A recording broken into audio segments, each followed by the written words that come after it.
Miyazaki Man Podcast, Episode 1, Weeb Collecting with Karate Master Ken. Let's do it. So I have this lovely Catwoman. She was one of the original DC Bishoujos that came out. So she's a bit more thick and a bit more buxom in the new version. And I definitely want one of those. I haven't gotten around to grabbing them. I believe they made a Really, there's nothing else to say, but it's really, really pretty. And when you look at this particular dynamic pose, the color contrast, she stands out even amongst the collection. Like, I still got the collection up on screen, I forgot. She pops out. You know, my eyes were straight away drawn to her. We're not young, and we have disposable income that we are able to dispose of and enjoy. I think a lot of people don't have disposable income, but they buy it anyways, for the sake of saying, I'm part of the community too. And they don't realize that you don't need to own something necessarily to be, or own like a lot of something to be part of the community, as long as you enjoy what you're doing. She kept telling me, please quit, you keep getting hurt, I can't stand to see you get hurt, I love you, you're mom. Right, Mom, I'm a mommy's boy, I still am. So for all the reasons, I never forget your mom, because she gave you life. Hey everyone, and welcome to the first ever Miyazaki Man Podcast, Episode 1. I'm your host, the Miyazaki Man side, and in today's episode we're joined by a karate master. He owns his own dojo in America. I found him on Reddit, never spoken to him before. He's a weeb, just like me, and he's Asian. Introducing Karate Kenshin Ken. I started the Miyazaki Man Podcast because I believe everyone who's a fan of anime, manga, Japan, the weebdom, the fandom, everyone deserves a chance to be heard and to share their passions of weeb goods. And Japan food, Japan travel, Japan work, moving to Japan, studying in Japan. It's all here, it's all good. I've got 3 main talk categories: weeb talk, let's go Japan, looking hot, mamacita mami, and success talk with the Mushroom Boy. I hope you find all these episodes interesting. Let's get right into it. If you guys at home, ladies and gentlemen and weebs of all ages, have anything to contribute, do you think people might find interesting? Let your boy Sai know. And as a thank you for your time, I'm going to give you something of interest. A lovely Marion, Mai, or if you prefer, stuff like Eren Abs, maybe Kazuya from Tekken, or Persona 5 art book. I'm sure I'll find something you like, so get in touch. The art in here is badass. Joker. So episode 1, let's go. What's up everyone, welcome to the Miyazaki Man Podcast, Weeb edition. I have my friend here, Karate Kenshin. How are you doing? I'm good, man. What's good with you? Yeah, no, good. It's a nice sunny day here in Miyazaki. It's not 40 degrees, it's down to about 30 at the moment. How's the weather over with you? Very hot. It's actually not as bad as last year, but it's pretty warm this week. You got aircon? You got aircon in your place? I absolutely do. It's a necessity this year. Absolutely, I can imagine. And let's just put this into context. Like, this is the first time we have ever chatted. Literally, I dropped you a message on Reddit. Absolutely. Yeah, you sent me a message on the Reddit, and I got it, and we just kind of start talking back and forth, and just and here we are. Absolutely. And this whole session is going to be about life, universe, everything, but especially on Weeb Talk, because the thing that got me particularly interested in you was I saw your post on the Bishoujo Kotobukiya collections, and I was like, wow, not only jealousy, I'm like, I didn't even know these existed. You got to tell me all about it, man. Well, I started in kind of the early phase of when it first came out, so I went to my local comic store, because before I became like an otaku, I mean, I was kind of like really hardcore comic book guy, because my parents got me into that. Well, my mom specifically got me into that. So when I was younger, like about maybe 10 or 11, I would literally come back home every Wednesday, and she would literally take her time off from work to buy me brand new comic books. So when I got back from school, I would literally come back to a stack of books on my bed every Wednesday, and for that reason, I will always love my mom. Like, she totally got me started on this weeb journey, and I'm 40 years later, I'm still on it. So there you go. Epic. 40 years later? No, you look young, man. What's 41. 41. Wow, impressive. Yeah. Any products? Anything? I have no fashion sense and no products. I don't know what I'm doing with my look. Just a little. For me, is the only thing I use is styling gel. I never leave the house without gel. That's it. Like fair news. I like it. Hair product. That's it. Nice and easy. Yeah, I was due a haircut the other day actually, but unfortunately my hairdresser got COVID, so it's been delayed. Oh, so there you go. But You still wear masks over there when you get a haircut? Yeah, so like even though it's not mandatory, people genuinely care about hygiene. So everyone's still on mask everywhere you go. It's only on certain things, for example, dentists, whatever, you take them off. But even though it's not mandatory, people are still wearing the mask. What Yeah, about over I there? mean, Japanese culture is very much like that, anyways. Right? Even before COVID, they were all wearing masks to just kind of like protect themselves, or they were sick, just protect other people, yada yada yada. So it's very different from here in North America, right? That's right. That's right. Now I can imagine it. Just in respect for you, I dug out this shirt. You know, the Shotokan Karate Man Oh, himself. very nice, very Sharing nice. Ryu. That's From nice. Uniqlo or GU or something, but all good. Cool, cool. So yeah, I haven't actually used this software to screen share before, but what I'm going to try and do now, I'm going to try and share one of my screens and let me know if you can see it. And this is actually how the whole magic began. This is how we met up together to get onto this show. So Oh, I yeah, saw yeah, this yeah. post. Yeah, I saw this post on Reddit and I was like, wow, I recognize a lot of these characters. But not only that, some of these characters are male, but they're not male in this picture. No, not these ones, not these ones. Actually, every one of these characters for Marvel and DC are actually female. The only male-inspired characters that Kotobukiya has turned into females from male are all the horror series stuff. Um, Oh. I believe the only other iteration is Terry Bogard from King of Fighters. So King of Yes, Fighters yes, is it come out. releasing a Terry Bogard in female, and that's releasing in 2023, I believe. And of course, the new Optimus Prime and Megatron, which is also Yes, they're robots, but given a female form. absolutely. I think I've got some of them here. So I was just looking through the connection. We're talking about this one, right? The Optimus Yes, Prime, yeah, yeah, and not how we know it, but much better, new and improved, much prettier. Megatron.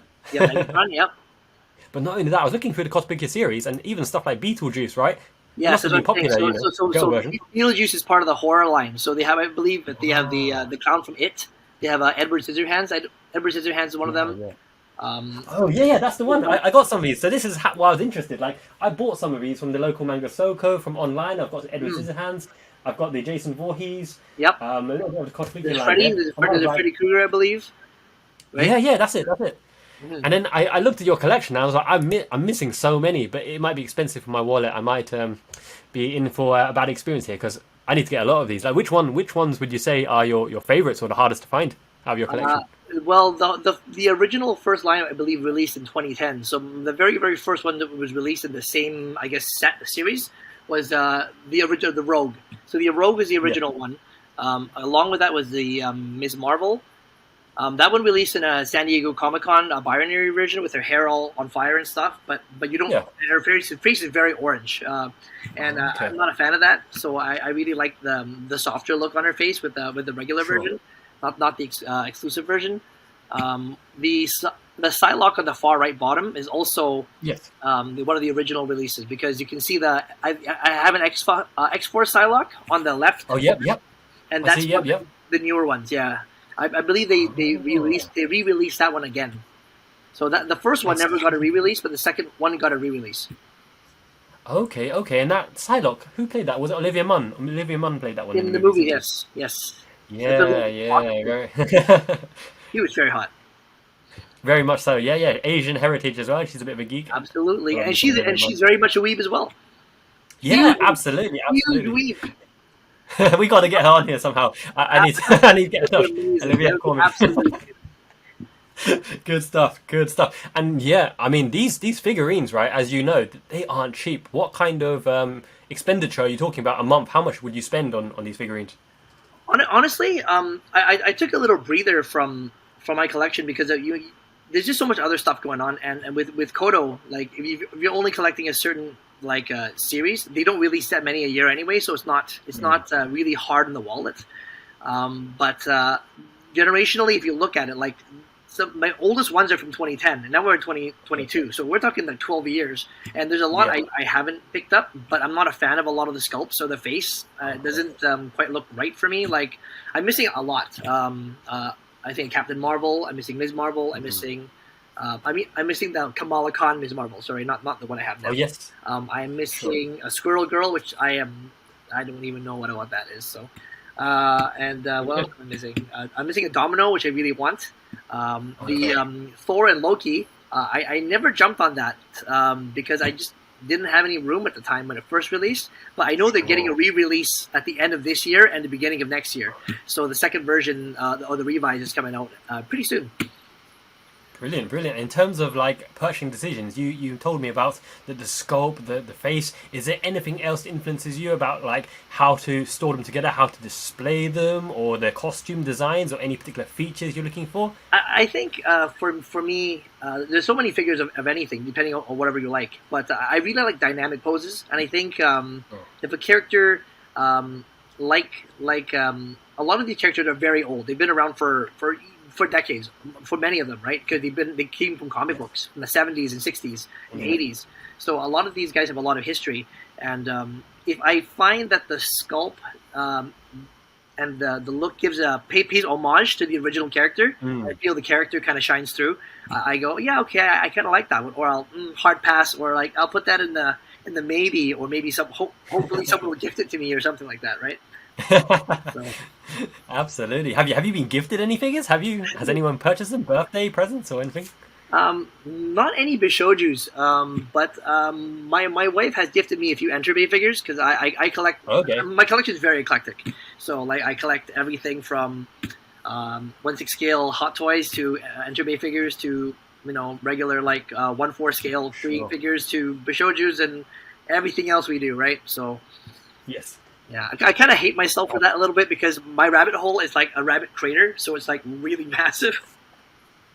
Yeah, the merch selection is absolutely manic. Like ever since I moved to Miyazaki, Japan a year ago, everywhere I go, I want that. I need. I got to get that. I can sell that. Yep. Maybe there's more space. I don't know. It never ends. You know what? The best is when you walk into those cube consignment stores and they just all display, and you can just literally like carry a list with you and walk around like, I want this case and I want this, and you walk next to it and you see a better deal and you go, never mind, scrap that one. I'm gonna get this case, and it's absolutely insane where you are. I think if I lived in Japan, I would be broke, like really broke.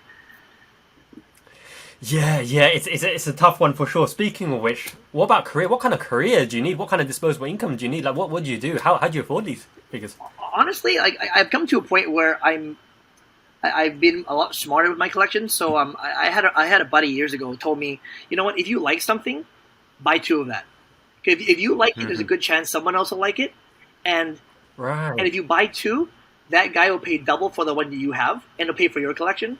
So for me, like in the last maybe about 5-6 years, I've been pretty good about buying doubles of everything if I can, or even buying things I don't necessarily like if I see it at a good deal, and I'll be able to flip that for a little bit of extra change to be able to swing it. Yeah, okay, so like kind of paying it forward, preempting that figure's value will go up in price because of its popularity. Yeah. So is this that dreaded aftermarket we're talking about, where you've got something very nice and people want it? The aftermarket is absolutely killer. Like we chatted about this on the Reddit when we were talking about the Yui Takamura. Oh my god! Yeah. Like, I think the retail release for that was maybe 24,000 yen, something like that, or is it something around there? 27,000 yen. I think the aftermarket is well over like $500-$600 US now, so it's very high.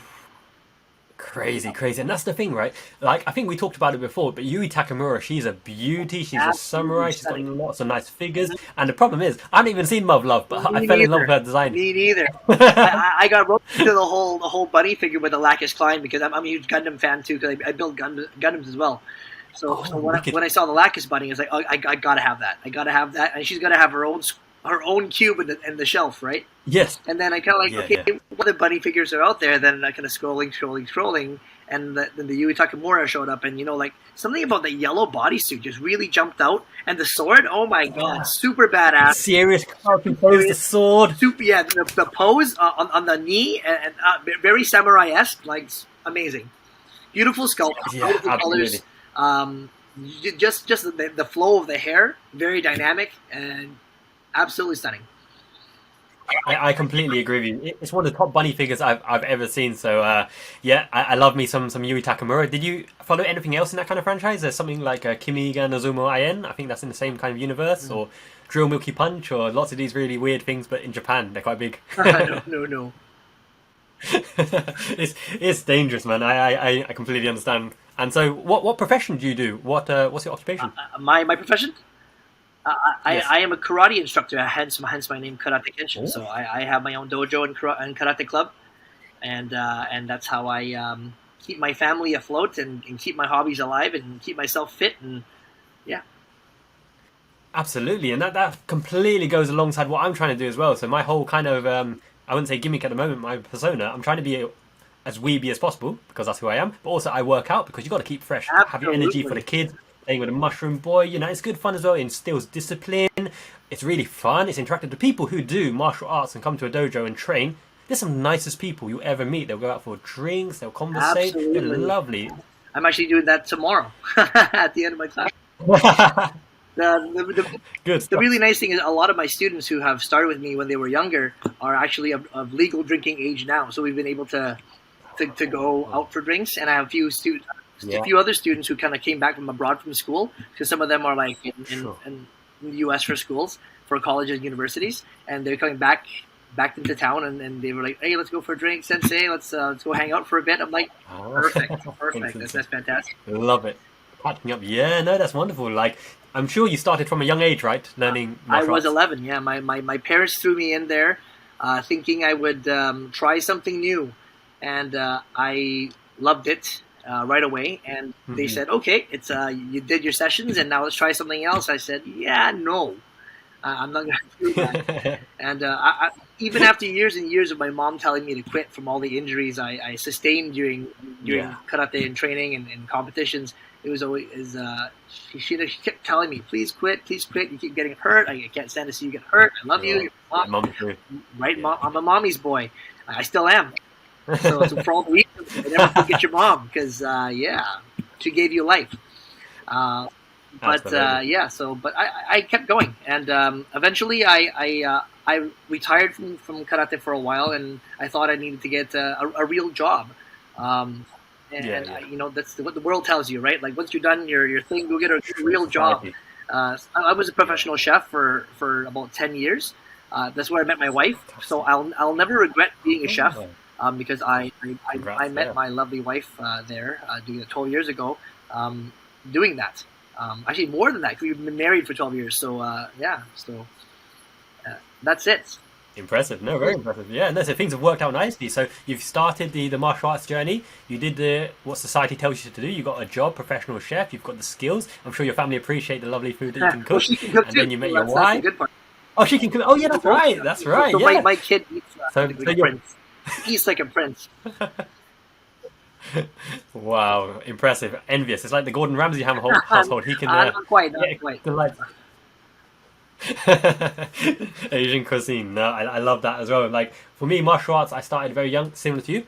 Karate, but I just have so many memories. Like, I have a lot of cousins in Cambridge, because my granddad and grandma from my dad's side, I think they had something like 7, 8 kids, and they were all in Cambridge, and they all had about 2 or 3 kids each. So I had loads of cousins every month having birthdays, and we all got into karate. And there was this one time around Christmas, Spice Girls were very big at the time. Spice Girls, British UK, wannabe, whatever.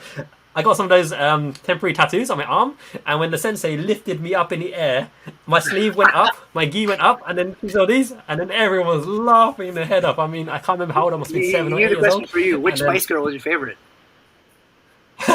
Oh, at the time, opinions completely changed now, but I like Baby at the time. But I think, yeah, I don't know, something about her at the time, maybe that innocent, cutesy look. I've always had a thing for redheads. Ginger was always for me, because I love redheads. Always love redheads. So.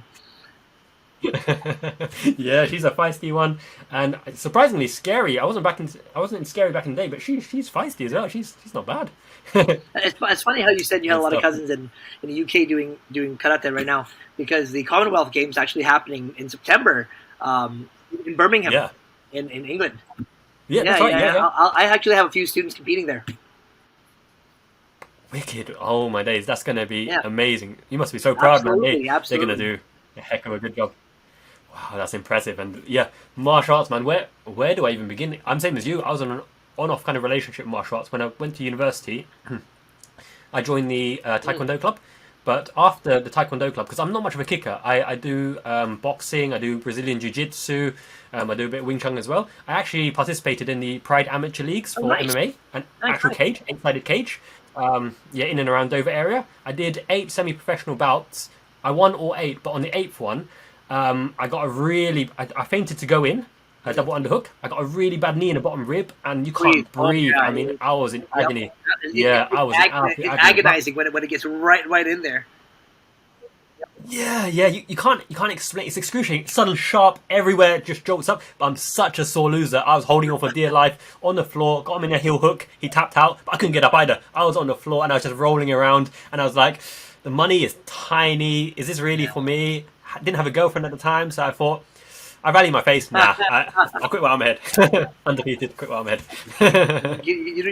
You don't. The thing with doing that is you never quite know when your brain's gonna get scrambled hard enough. You know what? Do you know what I mean? There's the 1%, which is the 1%, like the Conor McGregors and the guys who make it really big, and there's the other 99% who just can't get off the ground and they just get their brain scrambled for no apparent reason. Some quick, fast cash, and then it's over. That's it. It's a hard graft. You get CTE, concussions, cauliflower ear. Unless you really make a career out of it, or it's your true passion. You've got nothing else you want to do. Then I'm more like you. Do it casually, do it socially. Find a nice community, and it's good for your kind of soul mentality and also your skill sets as well. But doing it professionally, it's a dog eat dog out world out there. It's brutal. Absolutely. It is brutal. Yeah, man. So no, going back to the figure collection then. So if you had to pick top 5 out of your collection, I mean, I really like that Jubilee. I might have to get Jubilee myself. I might have to dig into aftermarket. I have some right here. I have some right here. So my top 5, no particular order. Time to switch focus. No particular order. I have this one right here. So I have this lovely Catwoman. She was one of the original DC Bishoujos that came out. So her along with Poison Ivy. Poison Ivy released twice, but the second one came in 2 colors. So they did a second version of her. She's a bit more thick and a bit more buxom in the new version. And I definitely want one of those. I haven't gotten around to grabbing that. I believe they made a green skin version of her, and that was the exclusive. But because I have one already, I'm kind of leaning towards the regular skin version. Sure. Really love the Catwoman. Yeah. It's really hard to get like plastic looking really leathery. Like when you look at the little. Oh yeah, kind of latex. It's got the little I guess when the leather curls and bends. It's like a lot. Oh, the creases, it's really shiny, right? And they've done a good job making it look very leathery, even though it's completely like vinyl. It's just a paint, right? So I really find, even though the original sculpting of the faces weren't, even the painting of the eyes aren't as good as they are now with the new figures. They really, for its time, was really, really nice. Like, and I think this figure still to this day stands the test of time. So that's in my top 5. Next one is I can see the appeal of that. As soon as you showed me, wow, you can see the appeal. Not gonna lie. Next one is Jubilee. I really love this Jubilee. Yes, that's it. Really, really youthful look in the face. He looks really spunky. The pose is really nice. The base is kind of glittery. Dynamic. I don't know if you can see it on the camera or not. And the belt is even though it's fused onto the figure, it looks like it's very loose and it kind of hangs there very nicely, right? So the back of the jacket is very dynamic. Like you can really tell she's kind of just flicking her jacket in the back and this hand. Yeah, very dynamic. These glasses here, they're actually they give you 2. They're one with a square lens and one with a rounded lens.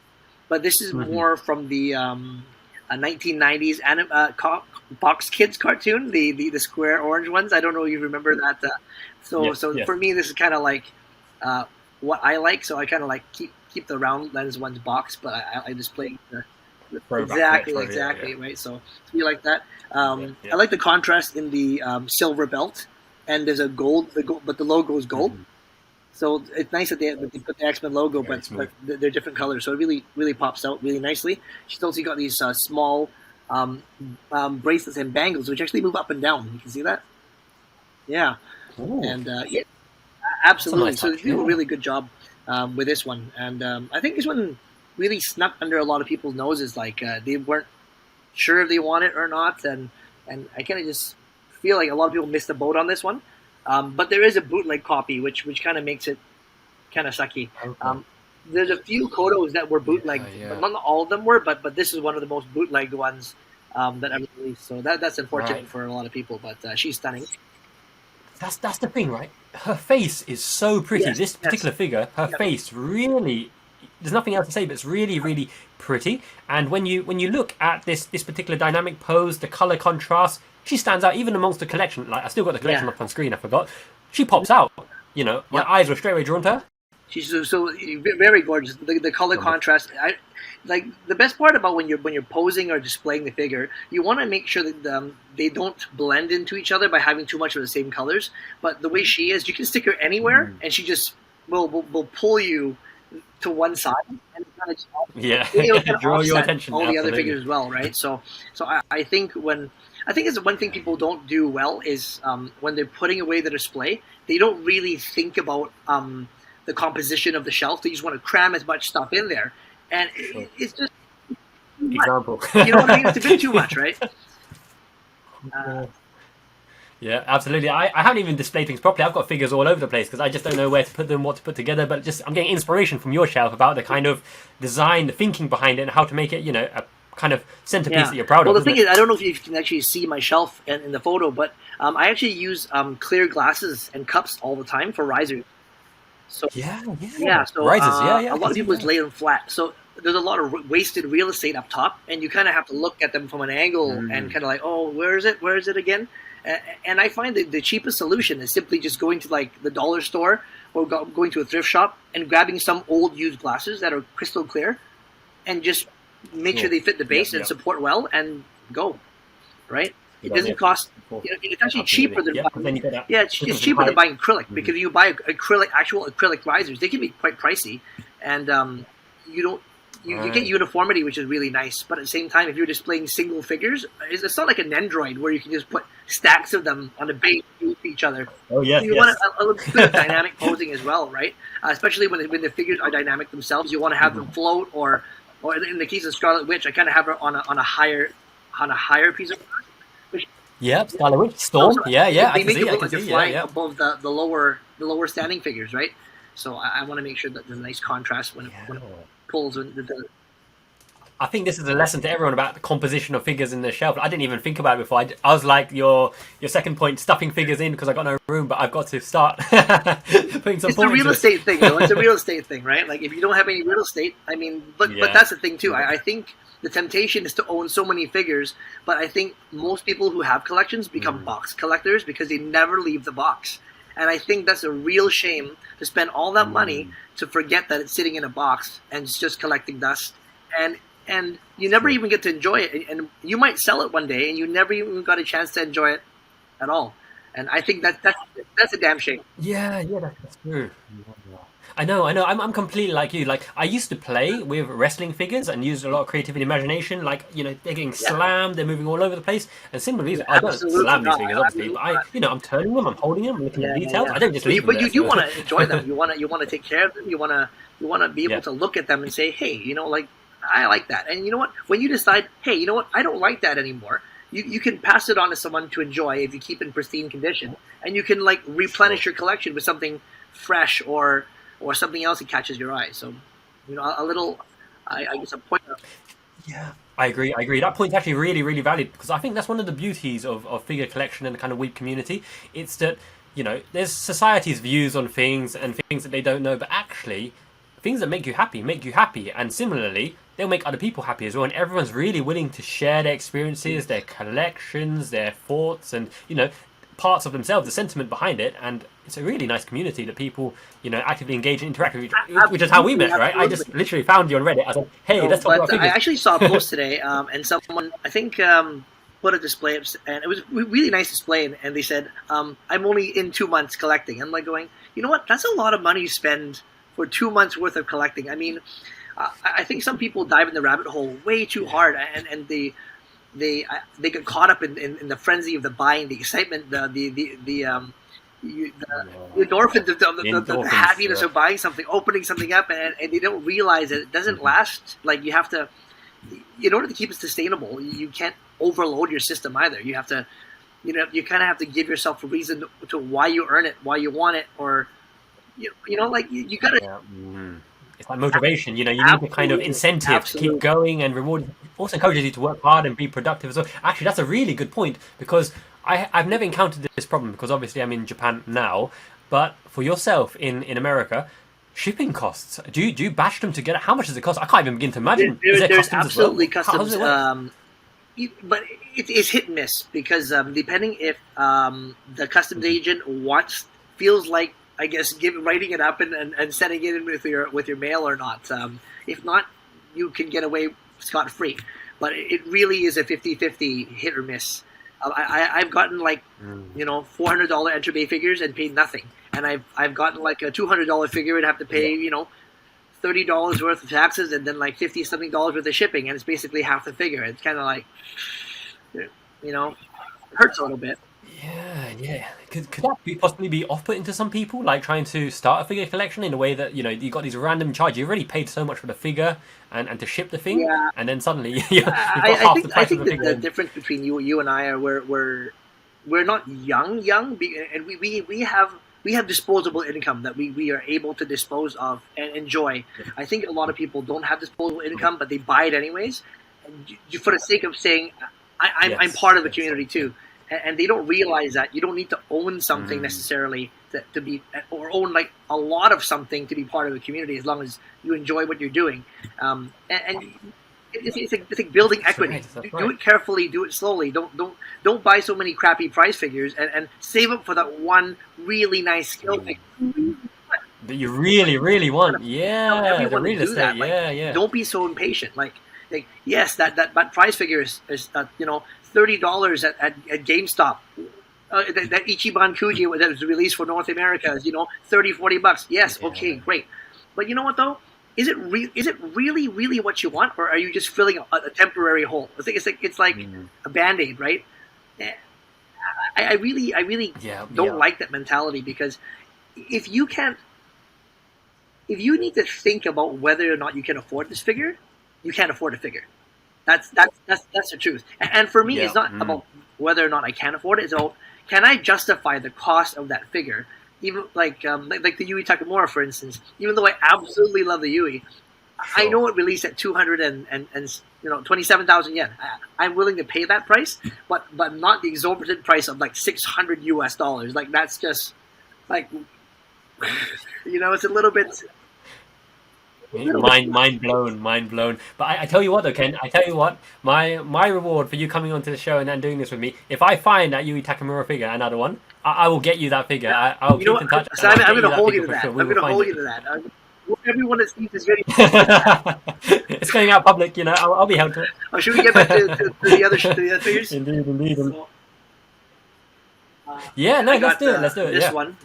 This is my most recent acquirement, and I absolutely love her. I missed her on the first release, and she was super hard to find locally.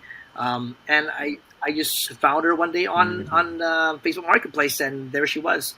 Unfortunately, she didn't come with a box, but I didn't mind, because again, I'm not looking to resell this particular piece. It's going to be a personal thing. So she's in pristine condition. I think the original release was maybe 2010, I think, was the original date. So this thing is, it's quite a few years old. It's older than my son, definitely, and she's absolutely stunning. The cape is, you can see the contours in the cape.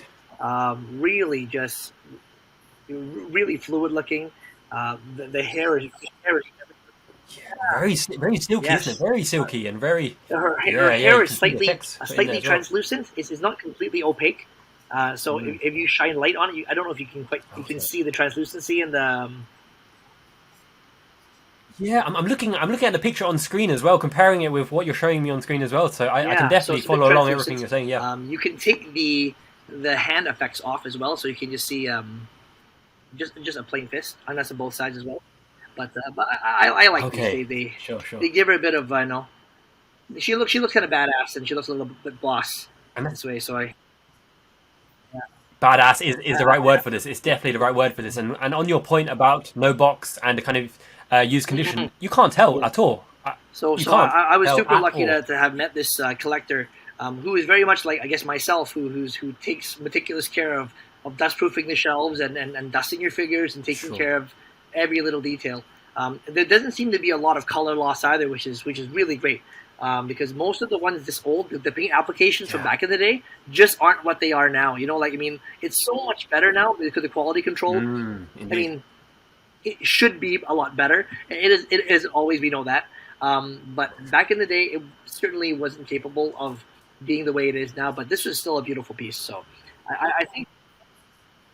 It really is. It really is. I mean, there's lots of things about this to love. It's the dynamic pose. They've captured the kind of the thigh-high boots as well. You've got that kind of gleam on that. Her figures, it's very proportionate. It looks true to the character as well.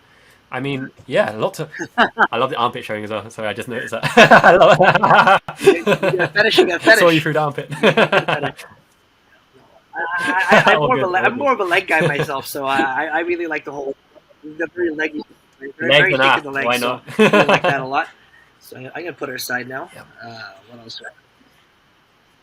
Yeah. No. Speaking of which, like, I don't know if you saw my video, but I in one bundle I bought like £2,000 worth. Well, not in one bundle, but over the course of about 2 or 3 months, I bought £2,000 worth of unboxed used figurines. Mainly because these were ones I've been hunting for before I came to Japan, and then going in the local kind of manga soko, which don't have an online shop, but you know, it's like a recycle shop. Going to the Mickey secondhand shop, looking online on Surugaya and all the marketplaces, Yahoo auctions, you get some really good value for figures, and you just have to make that judgment. You know, how's that person taking care of it? Can you tell from the reputation, the reviews, the feedback, the pictures? It's not a bootleg or anything like that. But they're the characters you really, really like. And at the price point, you know, as you mentioned with Yu Takamura, would you really want to pay that much for that figure? Yeah. If it's, you know, absolute holy grail, then maybe yes, justification. But other ones that you just, you know, you want to be able to display together. They go together in the series or anything like that. Yeah, I'm really with this one, I paid about 180 Canadian for her. So she was quite cheap. I think on the second or tertiary market right now on eBay or any auction site, it's easily over like $300-400. So I'm really happy with her, and I think I got a fair deal on her. Next one is this lovely piece, Emma Frost. I believe she was one of the second releases Koto ever did for the Bishoujo line. This is still amongst one of my favorites, just because from the back you can see she's very quick clothed from the back. Like you can see all the waves of the waving on the cloak and the wave, even little tips. Yeah, the kind of mantle, the cape, the cloak. I can see. It's like draping over this arm, and it connects from here, and you can just see really nice like belly there. You can see her belly button. There's a nice sculpt on that. The face is beautiful. It's got a very enticing.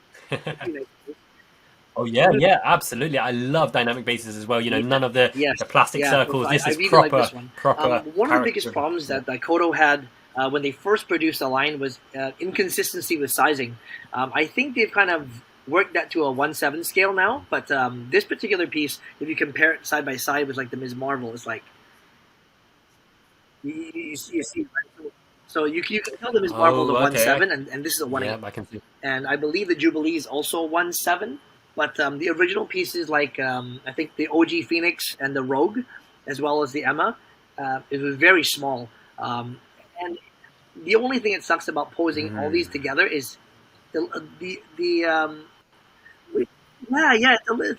little bit off-putting because it's part of the same collection, so it just looks a little off. But I try not to let it bother me too much. That's why it's nice having, again, composition and spacing. It really makes it stand out.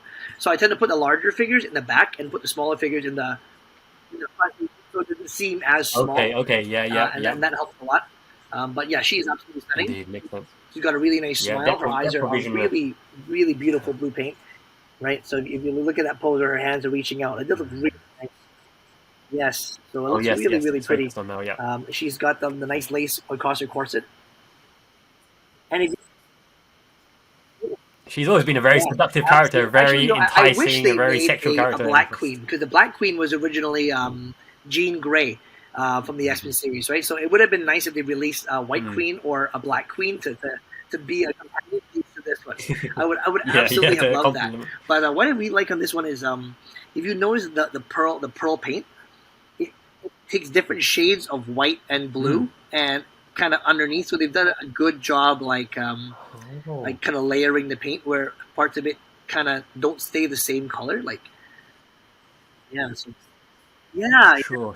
So you got that kind of ambience there. I think I might need to actually look at a picture, a close-up picture, to see that in So when detail. you But see the yeah, light I hits can it understand from what this you mean. angle, it's really white. But as soon as you see the undertone, it's very blue. So even though you see her white here, it kind of turned bluish back here, even on the underside. So the paint application is really nice. It's almost like it's color shifting, but it's not.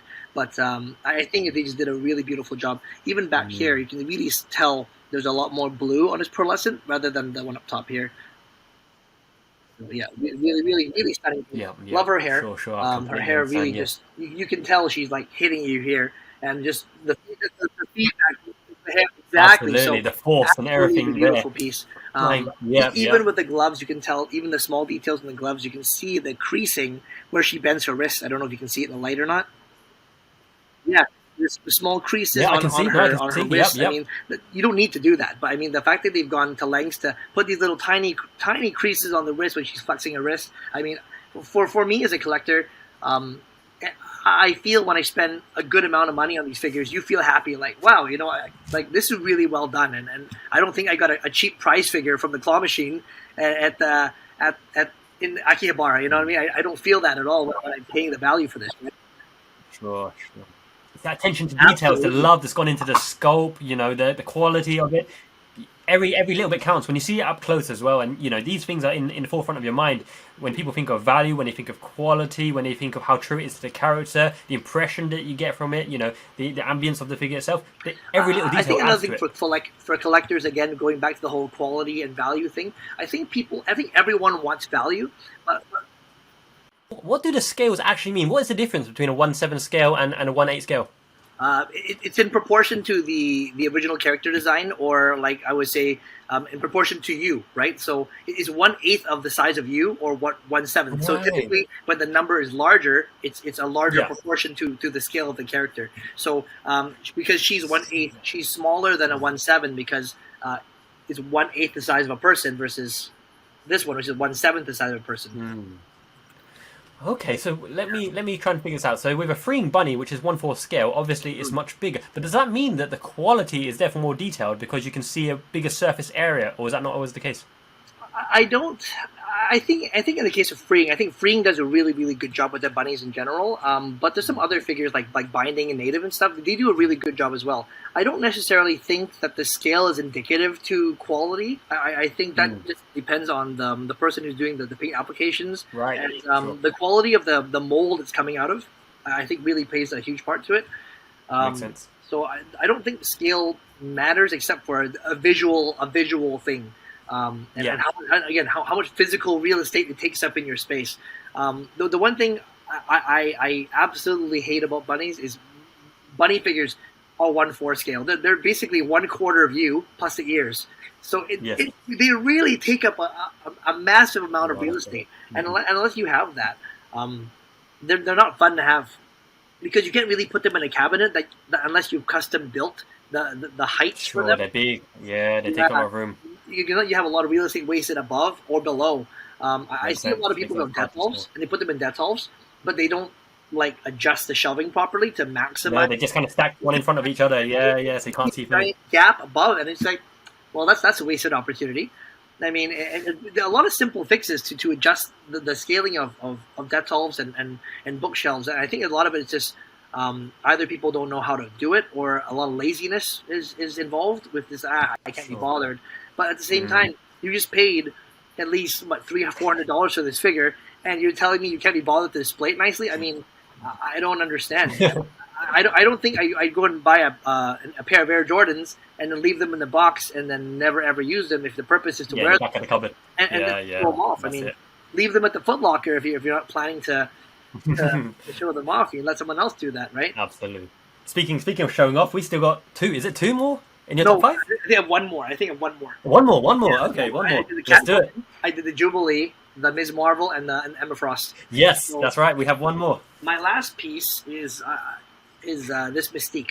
I was really debating between. Mystique. I was looking at the She-Hulk and the Mystique, and I was like, I don't know, Decision. It's the She-Hulk. Actually, more recently, she's become a lot she's become very much a favorite for me in the last couple of years only. I bought her on a whim a little bit because it's cool, and I got it for a really good deal at the time. I think I paid less than retail, so it was like a good deal for me at the time. But I'm really starting to enjoy the sculpt, like the muscle tone, the arms and the boots and everything. Oh yeah, it was really good. But I think I kind of pulled Mystique over the She-Hulk for a couple of reasons. Number one, her hair is again has a nice translucent. It goes red to kind of a very soft, clear color at the end, so you can really see what it's kind of pink. Yeah. Yeah. Her belt looks like it hangs on the hips, but again, it moves around a little bit. But again, Koto does such a good job with their molds that everything really just sits there nicely. Accessories. Yeah, and the thing that really I love is her eyes. Look, her eyes and her face is really wow. She's supposed to be like a villain, but she has a very seductive, very pretty face. But those yellow eyes, like they really capture the character. I mean, I don't know if you remember Rebecca Romaine in the original. Yes. Those eyes were like when they put the contacts in there. It really something special about it. Yeah. And I feel this figure really captures that really well with a nice yellow application of the paint in the eyes. Her lips aren't closed either, so they're a little bit open, and they kind of come hither. And I've got a gun, so don't come too close. You know, I love that. It's a really really nice thing. Her base is clear, which is like I'm not too much of a fan of the clear base. We talked about this because a dynamic base. Yeah. But no, she's like really got a nice sculpt. You can see the sculpting of her boots. There's a lot of detail in the back here, like. Again, with the small creases along the thigh, tons of creasing along the inside of the thigh here. You can really see that. On this, you can see a nice little butt cheek there underneath the. I love it. Right? A bit cheeky, a bit booty. A little armpit action there for you, Simon. For the fetish lovers out there. Absolutely. Yeah, no, and that's the thing with her face, right? Because she's a villain in most cases, but she's not like super evil, she's got that kind of backstory. She's got some kind of tragedy behind it, and you can kind of see the emotion popping out of her. It's not just like, I'm bad, I want to destroy the world kind of thing. Yeah. There's some depth there, there's some soul there, I can see it. So for me, this figure really her eyes and her face really, it looks really just very stunning visual on her face. If you look at the Catwoman and the very first one, there's she fell off space, but it's okay. Her face. I do that all the time. Her face doesn't quite have the same quality. Again, with the first generation Bishoujos, they're very pretty, but the face doesn't have that. I don't know. It's lacking a little bit of life in the eyes and the paint application. Mm-hmm. You know what I mean? It just doesn't quite have that. Yeah, I think I get you. Yeah, and I really like the newer ones. They do a good job with the paint apps and making them come alive. So that's it. That's my top 5. What's your top 5? Wow, absolutely. Where do I even begin? I mean, literally, this is the office where I'm just storing stuff up and do my day job. But my figures are scattered across 3 different locations at the moment. So to compile my top 5, I'm going to need some time to think about it. That's a tough one. I should have prepared in advance. I tell you what, in the next episode, I will dig them out. And we will go through my top 5 in the next one. Yeah. Next episode, Dr. Dre. Cool. Ken, man, it's been an absolute pleasure. Like, literally, this is the first time that we've ever interacted. We just clicked. We've got some good banter, some good chemistry there. I can see this being a long-term proposition. No, thank you very much for coming on the Bishoujo theme. I'm going to give you some goodies here as I thank you for spending your time with me. So we've got 2 nice books here. We've got Dog Days. I'm loving the art in this thing. And, the lovely lady is going to remind you of being in Japan. Oh, nice. Dog Days. It's one of my nice little series. I'll send that to you your way. And also on the Marvel front.